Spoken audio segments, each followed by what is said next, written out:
Hello everyone, আসসালামু আলাইকুম। আশা করি যে যেখানে আছেন ভালো আছেন, সুস্থ আছেন। আজকে আমি আপনাদেরকে লিড জেনারেশন সম্পর্কে একটি বেসিক ধারণা দেওয়ার চেষ্টা করব। অনেকে হয়তোবা জানেন লিড জেনারেশন কি কিংবা লিড জেনারেশনের কাজগুলো কেন করা হয়। আমি আমার মতো করে একটা বেসিক আইডিয়া দেওয়ার চেষ্টা করব। যদি আমার ভিডিও দেখে আপনার সামান্যতম উপকার হয় তাহলে আমার ভিডিও করাতে সার্থকতা। আর অবশ্যই আমার ভিডিও দেখে যদি আপনাদের ভালো লাগে অবশ্যই ভিডিওটি লাইক করবেন, কমেন্ট করবেন, শেয়ার করবেন এবং আমার চ্যানেলটি সাবস্ক্রাইব করে দিবেন। তাহলে চলেন আজকে আমরা দেখব লিড জেনারেশন আসলে কি। লিড জেনারেশন হলো একটি ব্যবসা ও ব্যক্তির তথ্য সংগ্রহ করা, অর্থাৎ কোনো সার্ভিস বা প্রোডাক্ট প্রমোশন বা বিক্রি করার জন্য টার্গেটেড কোম্পানি বা ব্যক্তির তথ্য সংগ্রহ করা। তথ্যগুলো সাধারণত হয় কোনো টার্গেটেড কোম্পানির নেম, ইমেইল, তারপর হচ্ছে ঠিকানা, ফোন নাম্বার। এখানে আমি কিছু ক্রাইটেরিয়া লিখেছি। তো এগুলো হচ্ছে আমরা যেগুলো বায়ারকে প্রোভাইড করি কিংবা বায়ার যেগুলো চাই, তা হলো কোম্পানি নেম, জব টাইটেল চাই, ইমেল চাই কিংবা সোশ্যাল মিডিয়া লিঙ্ক। এর মধ্যে লিঙ্কডইন হয়, টুইটার হয়, ইনস্টাগ্রাম হয়, ফেসবুক লিঙ্ক হয়, তারপর হচ্ছে কোম্পানি নেম, ওয়েবসাইট হয়, ফোন নাম্বার হয়, ইন্ডাস্ট্রি হয়। এরপরে হচ্ছে সাইজ, যে ওই কোম্পানিতে কতজন ব্যক্তি কাজ করে সেটাও অনেকে চায়। তারপর হচ্ছে এখন আমরা যে নেমের মধ্যে কিন্তু অনেকগুলা প্রকারভেদ হয়, যে আমরা একটা কোম্পানিতে অনেকগুলা পজিশন থাকে, যে অনেক বায়ার চায় হচ্ছে ডিসিশন মেকার, অনেকে সিসুইট লেভেলের ওদেরকে চায়। এখন ডিসিশন মেকারগুলোর মধ্যে কারা কারা থাকে, যেমন ডিসিশন মেকার মধ্যে সিইও থাকে, ওনার থাকে, কোপাউন্ডার থাকে, পার্টনার থাকে, প্রেসিডেন্ট থাকে। এরপর হচ্ছে সিসুইট লেভেলে কারা থাকে, যেমন chief executive officer, financial officer, operating officer, information officer. এদের তথ্য অনেক সময় যায় এবং এদের তথ্যগুলোর মধ্যে অনেকে চায় হচ্ছে পার্সোনাল ইমেল কিংবা ওয়ার্ক ইমেল। এখন ওয়ার্ক ইমেল আমরা পাবো হচ্ছে ওদের ওয়েবসাইটে গেলে, কোম্পানির ওয়েবসাইটে গেলে আমরা সময় ওয়ার্ক ইমেল পাই, আর না হলে আমাদেরকে টুলসের ব্যবহার করতে হয়। এরপর হচ্ছে পার্সোনাল ইমেল অবশ্যই আপনাদেরকে টুলসের ব্যবহার করে বের করতে হবে। তারপর হচ্ছে কোম্পানি নেম। এখন বায়ার আমাকে যে টার্গেটেড নিশটা দিয়েছে, যে ব্যবসাটা বলেছে, সেই রিলেটেড অনুযায়ী আমাকে টার্গেটেড কোম্পানিটা বের করতে হবে। এরপরে হচ্ছে ফোন, এরপরে হচ্ছে অ্যাড্রেস।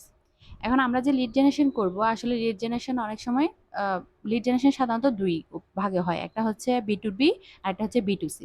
বি2বিটা হচ্ছে একটু আগে যে বললাম, কোনো ডিসিশন মেকার, প্রেসিডেন্ট, সিসি টেবিলে যারা আছে তাদের কি তথ্য এবং তাদের mail, phone number, address, company name এগুলো সংগ্রহ করা হচ্ছে আসলে বিটিভি লিড জেনারেশন। এখন বিটিভি লিড জেনারেশনগুলো আমরা সাধারণত পেইড টুল কিংবা গুগলে সার্চ করে পাই কিংবা লিঙ্কডইন থেকে পাই।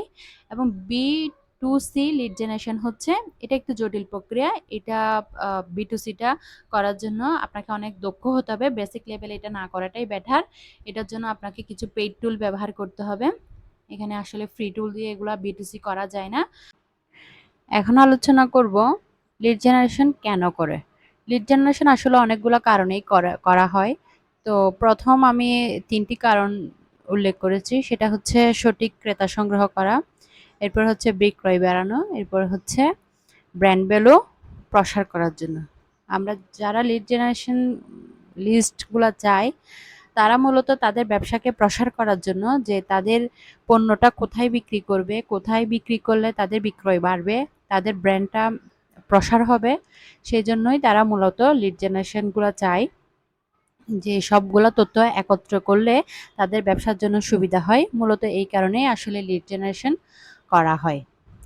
তো এখন এখন আমি আপনাদেরকে বলবো আসলে আমরা লিডগুলো কোথায় পাই। লিডগুলো সাধারণত গুগলে সার্চ করলে পাওয়া যায়। এরপর হচ্ছে সোশ্যাল মিডিয়ার মধ্যে হচ্ছে উল্লেখযোগ্য লিঙ্কডইন, টুইটার, ইনস্টাগ্রাম, এগুলোর মধ্যেও তথ্য পাওয়া যায়। এরপর হচ্ছে অন্যান্য সার্চ ইঞ্জিন, অনেকগুলো ওয়েবসাইট আছে যেখানে যে টার্গেটেড নিশ আছে সেটা রিলেটেড তথ্যগুলো পাওয়া যায়। এরপর কিছু ফ্রি টুলস আছে, এরপর হচ্ছে কিছু পেইড টুলস আছে, সবগুলা সমন্বয়ে লিড জেনারেশনের কাজগুলো করা হয়। এরপর লিড জেনারেশনের আসলে ডিমান্ড কতটুকু সেটা বোঝার জন্য আপনাদেরকে বিভিন্ন মার্কেট প্লেস দেখতে হবে, যেমন আপওয়ার্ক আছে, ফাইবার আছে, পিপল পার্ক আওয়ার আছে, তারপর হচ্ছে ফ্রিল্যান্সার.com। এগুলোতে প্রচুর পরিমাণে লিড জেনারেশনের ডিমান্ড রয়েছে। আপনারা খুব অনায়াসে ওইসব মার্কেট প্লেসে অ্যাকাউন্ট করে আপনারা কাজ করতে পারবেন। ওখানে অনেক বায়াররাই কাজের জন্য অফার করে। তো আপনারা যদি ওদের রিকোয়ারমেন্টগুলো ফুলফিল করতে পারেন তাহলে আপনারা জবের জন্য অ্যাপ্লাই করতে পারবেন। এটা হচ্ছে একটা মার্কেট প্লেস আপওয়ার্ক, এটা আপনারা অনেকেই জানেন। এখানে বায়াররা তাদের রিকোয়ারমেন্ট অনুযায়ী জব পোস্ট করে থাকে। আপনি যদি এইসব বিষয়ে দক্ষ হয়ে থাকেন তাহলে আপনি এখানে অ্যাপ্লাই করতে পারবেন। তো আমি চেষ্টা করেছি বেসিকটা দেখানোর জন্য, আশা করি আপনারা বুঝতে পেরেছেন। ধন্যবাদ সবাইকে ভিডিওটি দেখার জন্য।